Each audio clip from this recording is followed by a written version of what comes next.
Երբ որ ձեր վարչապետը այս հայտարարությունները անում էր, քարեր վերցրեք, բարիկադներ սարքեք, պաշտպանություն ստեղծեք, հիշացնեմ, չի եղել ոչ մի զոհ։ Ու նաև ուզում եմ հիշացնել, առաջին զոհը եղել է ոստիկան ու ընդհանուր 190-ից ավել ոստիկան այդ օրը տարբեր մարմնական վնասվածքներ ստացել, այրվածքներ, տարբեր բեկորային վնասվածքներ ու քաղաքացիական անձ 32 հոգի։ Ես շատ ցավում եմ այդ օրվա իրադարձությունների համար, բոլոր զոհերի համար, բայց երբ որ այստեղ գալիս եք դրանից խոսում եք, խնդրում եմ նաև արդարությունը փորձեք պահել։ Ու այսօրվա ֆոնին նորից կրկնեմ, այն ինչ կատարվում է, այն ինչի համար մարդկանց ձերբակալում են, ուղղակի սարոզորեն այս ամեն ինչի հետ, այն ինչ որ այս մարդը ասել է։ Մի հատ կարող ենք հիշել տարբեր քրեական գործեր, ինչի համար են մարդիկ ձերբակալվել։ Ու նաև անդրադառնամ մի քանի ուրիշ հարցի։ Բարեկիրթության մասով, գիտեք, իմ խորին համոզմամբ բարեկիրթ կամ լինում են կամ չեն լինում։ Մարդ չի կարող այստեղ լինել բարեկիրթ, սրանից դուրս չլինել բարեկիրթ։ Երբ որ դուք սահմանափակում եք ապօրինի կերպով, օրինակ, հորս արտերկիր մեկնելը, դրանից հետո որոշ հենց միանգամից դա տեսախցիկը նկարած, ԱԱԾ-ի տեսախցիկի նկարածը հայտնվում է րոպեների ընթացքում, իսկապես րոպեների ընթացքում իշխանական մամուլում սա հայտնվում է, ու սրա շուրջ ինչ որ մարդիկ, որ նաև այսօր այստեղ են գտնվում, սկսում են ամենալկտի ձևով գրառումներ անել։ Սրա պատասխանը ուրիշ տեղ, ուրիշ հարցությունում մի օր տրվելու է, բայց սա բարեկիրթությունից բացարձակ հեռու է։ Եթե ուզում եք լինել բարեկիրթ, միայն այս ամբիոնում չի դա պետք լինել, դա պետք է լինել եւ Facebook-ում, եւ այս դահլիճից դուրս, եւ ամեն տեղ։ Ասում եք Ռոբերտ Քոչարյանի իշխանության օրոք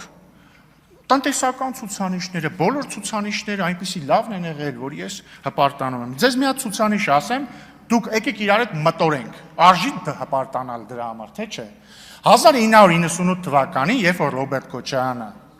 ստանձնեց Հայաստանի նախագահի պաշտոնը, Հայաստանի եւ Ադրբեջանի ռազմական բյուջեների, այսինքն պաշտպանական բյուջեների հարաբերակցությունը, գիտեք ինչքան էր։ Մեկը մեկի,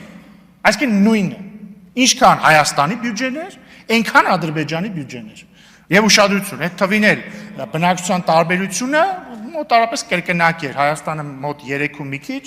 Ադրբեջանը այն ժամանակ եւի 7 ու մի քիչ կամ 8։ Այսօրվա պես շատ չէր, բայց էլի շատ էր։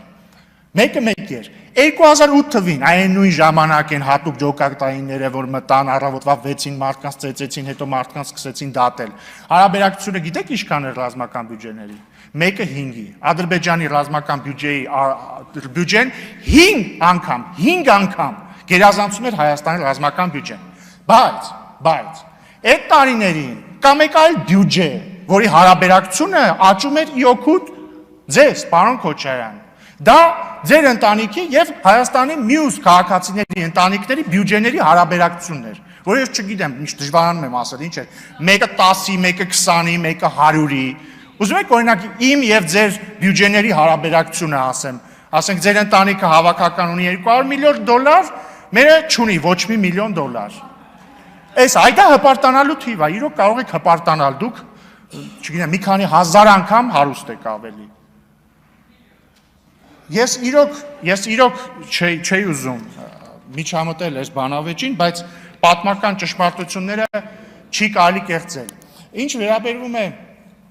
ձեր հորը վերագրվող ձայնագրության մասով, ես գիտեմ, որ այն իսկական է, բայց շատ լավ, դու ելք էլ ասում եք իսկական չի, փորձաքննության տվեք, եկեք անկախ փորձաքննության տան։ Կամ դատի տվեք պարոն Ալեքսանյանին, խնդրեմ, դատի տվեք պարոն Ալեքսանյանին, փորձաքննություն տանք հասկանանք։ Խնդրում եմ, տիկին Վարդան, այսքանը շնորհակալություն, հիմա ելույթ կունենա Արփինե Դավոյան։